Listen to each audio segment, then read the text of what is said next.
Salam Indonesia, salam Nusantara dari Sabang sampai Merauke, dari Miangas sampai Pulau Rote. Mantalah iman kita, mantalah kasih kita, mantalah pengharapan kita tentunya dalam Yesus Kristus menjadi Tuhan dan Juru Selamat kita dan Juru Selamat dunia. Jangan katakan bahwa Yesus bukan Tuhan, jangan katakan bahwa Yesus Tuhan Juru Selamat. Dia adalah Tuhan, dia adalah Juru Selamat. Kalau kau percaya, kau diselamatkan. Kau tidak percaya, engkau akan dihukum. Firman Allah berkata bahwa Yesus sudah berkata, akulah jalan dan kebenaran dan hidup, tiada seorang sampai kepada Allah kalau tidak melalui aku. Dan Petrus berkata, dan keselamatan tidak ada dalam siapapun juga selain dalam Dia, Yesus Kristus.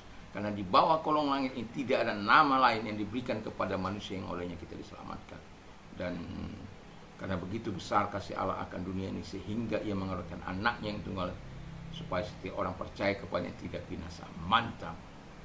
Dan Yohanes 10 Roma 10 ayat 10 berkata, dengan mulut percaya, dengan hati mengaku, dengan hati percaya, engkau diselamatkan, dibenarkan. Dengan mulut mengaku, engkau diselamatkan. Mantap kan? Jadi terima Yesus dalam hidup. Ada banyak cerita tentang keselamatan dalam firman Allah.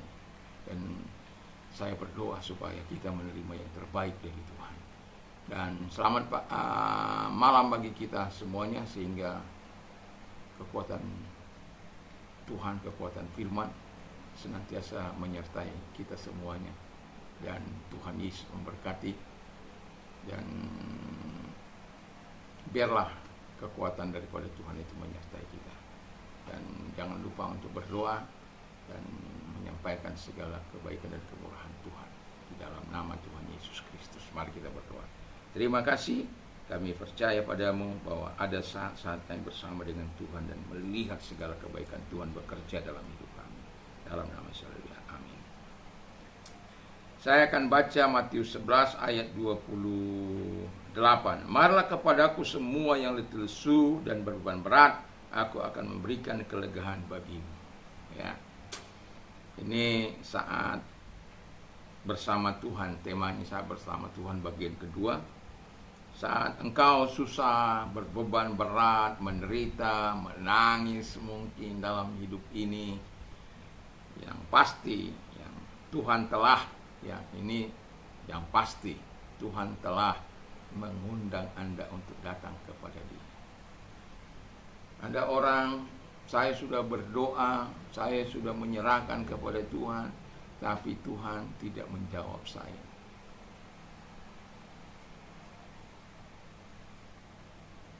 Tapi pertanyaan saya, apakah engkau betul-betul datang kepada Tuhan, memenuhi undangan Tuhan,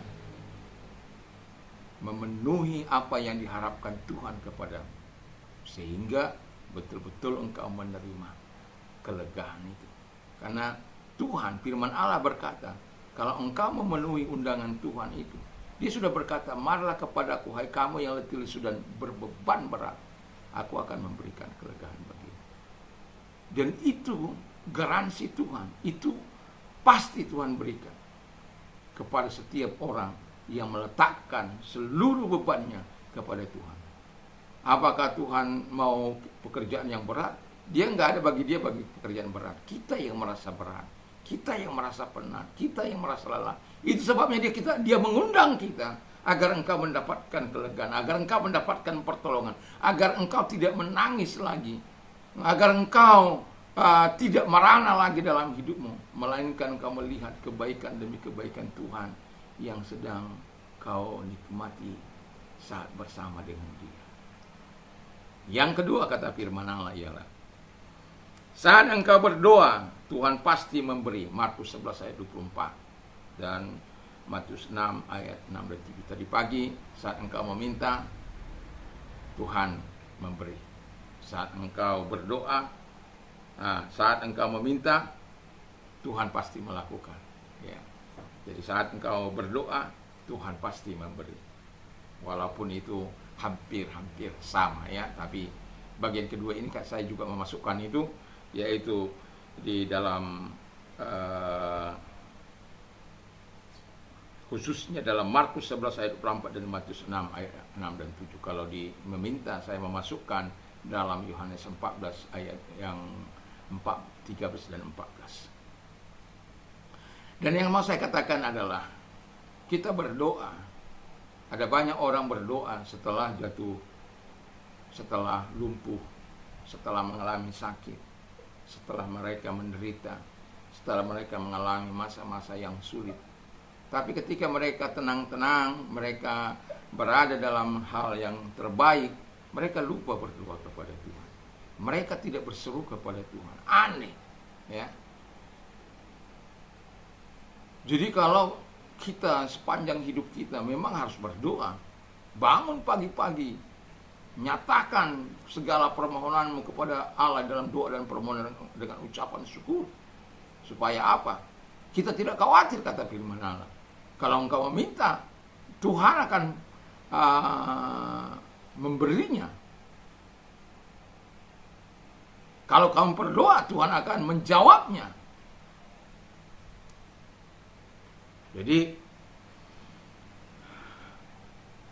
berdoalah. Berdoa dengan tak berputus-putusnya. Kalau belum dapat jawaban Tuhan, berdoa itu seperti itu janda dengan hakim itu.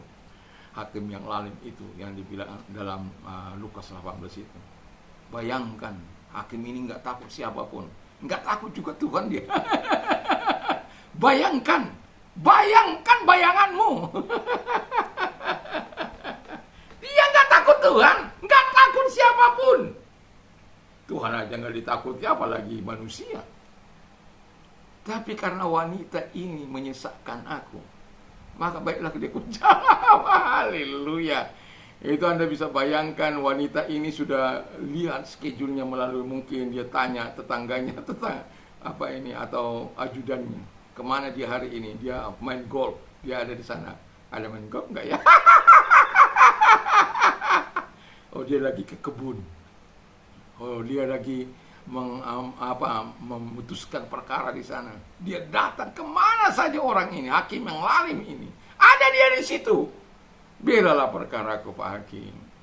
Ya, Pak Hakim, saya ini nggak ada apa-apa, tapi saya tahu Pak Hakim bisa membela saya. Padahal hakim ini bukan orang yang takut Tuhan. Ya kalau kau bayar mungkin dia akan banyak melakukan. Kan ada banyak hakim-hakim yang sekarang ini terjadi demikian. Itu sebabnya saya mengatakan kepada anak saya yang jadi hakim itu, ya anak kakak saya sih ya, jadi hakim, saya pesankan kepada dia supaya bertindak dengan hati nurani berdasarkan fakta-fakta hukum, jangan karena dibayar. Bahaya itu. Kalau hakim karena dibayar, itu dia tidak lagi berdiri atas kebenaran. Hakim itu harus berdiri di atas kebenaran dan hukum. Itu sebabnya dia seperti Tuhan. Hakim itu seperti Tuhan di tangan orang-orang yang mencari keadilan. Nah, kalau hakim itu tidak bertindak seperti Tuhan, bahaya. Ya. Jadi hakim itu sangat disusahkan oleh wanita ini. Dan pada akhirnya wanita ini mendapat jawaban. Haleluya. Kalau hakim yang jahat saja tahu memberi pemberian yang baik, apalagi Bapa yang di surga. Dia bukan hakim yang lalim, dia Allah yang adil, dia Allah yang benar. Pasti dia akan menjawab setiap seru doa yang dinaikkan dengan ketulusan hati kepada dia. Puji Tuhan. Dan yang ketiga, yang terakhir, saat engkau mengucap syukur, Tuhan senang, ya. Jangan bikin ini, suka-sukaku Tuhan, suka-sukaku Tuhan, suka-sukaku Tuhan, suka-sukaku Tuhan. Jadi jangan suka-suka kita, tapi suka-suka Tuhan. Kalau suka-suka Tuhan, maka kita membuat Tuhan senang. Nah, kalau Tuhan senang, Tuhan akan menjawab kita, dan Tuhan akan menolong kita, dan Tuhan akan memberkati kita, dan Tuhan akan menggenapi janjinya terhadap diri kita, dan Tuhan akan melakukan yang terbaik dalam kehidupan kita. Karena apa? Kita selalu datang mengucap syukur. Karena firman Allah dalam 1 Tesalonika 5, mengucap syukurlah dalam segala hal, karena itulah yang dikehendaki Allah di dalam Kristus bagi kamu. Jadi kalau itu dikehendaki Allah, pastilah dia Ya, apa yang dikehendaki oleh Tuhan akan dibalasnya dengan sesuatu yang baik. Apa-apa yang dikehendaki oleh Allah akan diberkati oleh Tuhan. Dan itu sebabnya kita tahu bahwa segala yang dikehendaki Allah diberkati oleh Tuhan. Dan kita mengucap syukur itu dikehendaki oleh Tuhan. Dan itu sebabnya dikatakan dalam Kolose 3 ayat 17, kalau engkau berkata-kata, engkau berbuat apapun itu, lakukanlah itu dengan ucapan syukur kepada Allah di dalam Kristus Yesus. Haleluya. Tuhan Yesus memberkati kita supaya kita ada saat-saat bersama dengan Tuhan. Dan saat-saat bersama dengan Tuhan itu ketika engkau membangun kebersamaan bersama dengan Tuhan, kau akan melihat kuasa Allah berkarya. Kau akan melihat kuasa Roh Kudus bekerja di dalam hidupmu. Dan engkau akan melihat banyak kekuasaan Tuhan, mujizat Tuhan akan terjadi dalam hidupmu. Tuhan Yesus memberkati. Mari kita tunduk kepada kita berdoa. Terima kasih Tuhan, biarkan kami adalah orang-orang yang membangun kebersamaan dengan Tuhan, sehingga saat kami susah, berbeban berat, menangis mungkin, Bapa di surga, Tuhan pasti telah mengundang kami, yang pasti Tuhan telah mengundang kami. Dan ketika kami berdoa, yang pasti Tuhan akan memberikan jawaban bagi kami. Dan yang pasti ketika kami mengucap syukur, Tuhan pasti senang. Terima kasih. Kami bersyukur pada Tuhan, dan biarkan kami terus menikmati kebersamaan dan sekaligus menikmati kemurahan-Nya. Terpujilah Engkau. Kalau ada yang sakit, saya mau berdoa bagi yang sakit dalam nama Yesus. Segala sakit penyakit yang engkau derita, aku perintahkan keluar. Dan oleh lebih-lebih Tuhan Yesus engkau sembuh. Oleh kuasanya engkau sembuh, oleh jamahannya engkau sembuh. Dan kalau engkau sedang mengalami tangisan, jeritan, dan masalah yang berat, datang pada Tuhan. Dan kalau engkau orangnya, mari kita berdoa. Terima kasih Tuhan, lihat tangan-tangan yang diangkat kepadamu dan datang kepada mereka, menolong mereka, memberkati mereka, menjawab kebutuhan mereka di dalam nama Yesus. Kami bersyukur dan berdoa karena engkau mau menolong satu demi satu mereka yang datang kepada dalam nama Yesus. Kami bersyukur dan berdoa. Haleluya. Amin. Tuhan Yesus memberkati kita semuanya, dan Tuhan memberkati kita. Mantap, mantap, mantap. Selamat tidur, selamat beristirahat. Tentunya sebelum kita tidur, baca firman Allah, berdoa. Tuhan memberkati. Amin.